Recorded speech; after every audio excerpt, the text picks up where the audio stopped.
အားလုံးပဲမင်္ဂလာပါရှင်ချိုကုကင်း channel မှာပြန်လည်ကြိုဆိုပါရရှင်ကျွန်မဒီနေ့တော့ဇလားဗီးယားကြောက်လေးကိုကြော်စားပါမယ်နော်ငချောက်ကလေးကိုပြီးရင်တော့ပဲနီလေးဟင်းညိုချက်ပါမယ်ရှင်အားလုံးပဲလိုက်ပါကြည့်ရှုအားပေးကြပါအောင်နော်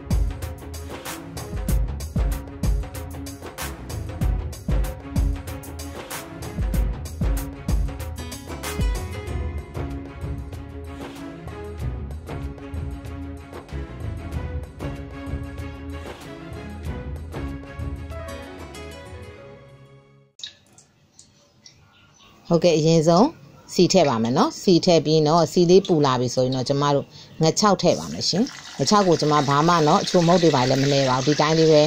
ကဘာဝအတိုင်းလေးပဲကြော်ပါမယ်နော်ဇလားဗီးယားကြောက်လေးပါရှင်အဲဇလားဗီးယားကြောက်လေးကလည်းဟိုကျမဆိုရင်ကျွတ်ကျွတ်ကလေးပေါ့နော်ကြော်စားပါတယ်ရှင်စားကောင်းပါတယ်နော်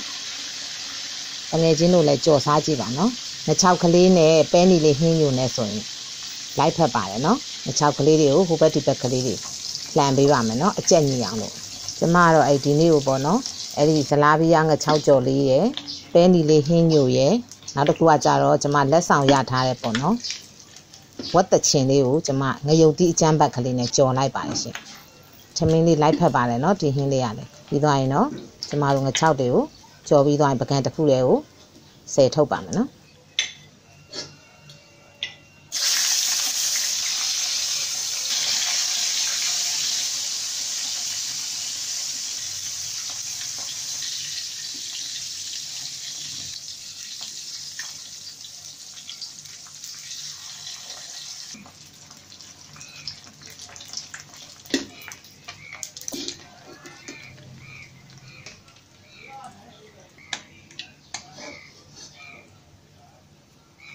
ပြီးသွားရင်တော့ကျမပဲဟင်းချက်ပါမယ်ရှင်ပဲဟင်းကိုရေထည့်ပါမယ်နော်ပြီးသွားရင်တော့ကျမရေဆေးထားတဲ့ပဲနီလေးထည့်ပါမယ်ရှင်တချို့ကကြတော့ပဲဟင်းကိုကြက်သွန်အဖြူအနီစီတက်ပြီးတော့ပဲဟင်းတွေကိုထည့်ပါတယ်နော်ကျမကတော့စီတက်ပြီးမထည့်ပါဘူးရှင်ပြီးသွားရင်တော့ကျမစားထည့်ပါတယ်ရှင်စားလေးထည့်ပြုတ်ပါမယ်နော်အဲ့ဒါမှပဲကမြန်မြန်လေးနူးပါတယ်ရှင်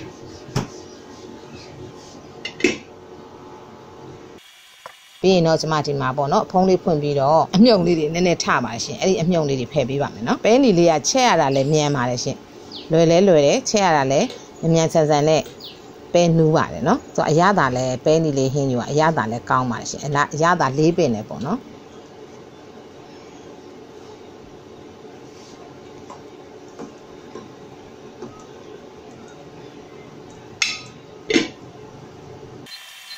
အခုဆိုရင်ပဲလေးတွေကနည်းနည်းလေးနူးသလိုဖြစ်လာပြီပေါ့နော်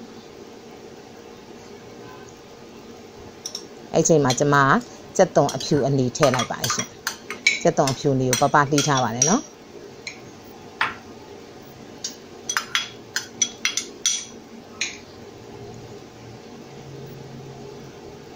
ပဲဟင်းကတော့ကျမတို့ငပြားရီထည့်မပြုတ်ရပါဘူးနော်စားပဲထည့်ရပါတယ်ရှင်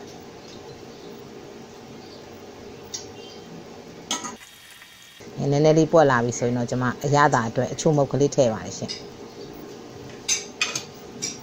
ပြီးရင်တော့တေချာလေးမှွေပေးပါမယ်နော်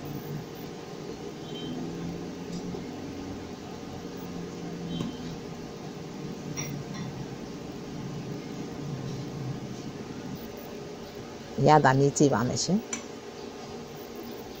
အရသာစောစောကစားလေးကနည်းနည်းပဲထည့်ထားတဲ့အတွက်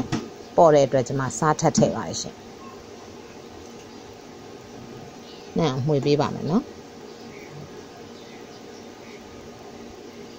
ပြီးသွားရင်တော့ကျွန်မဂျုံကြာဆန်ထည့်ပါရှင်ဂျုံကြာဆန်တော့ကျွန်မရေစိမ်ထားပါတယ်နော်ရေစိမ်ထားပြီးတော့ကတ်ကြီးလေးနဲ့နည်းနည်းညှက်ထားပြီးတော့ရေစစ်ထားပါတယ်နော်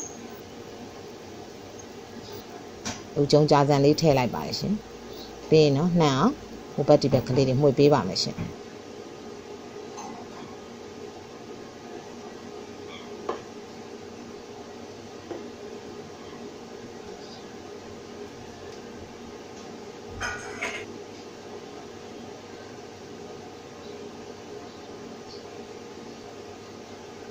ကျမတော့ကြာစံလေးနည်းနည်းများပါတယ်နော်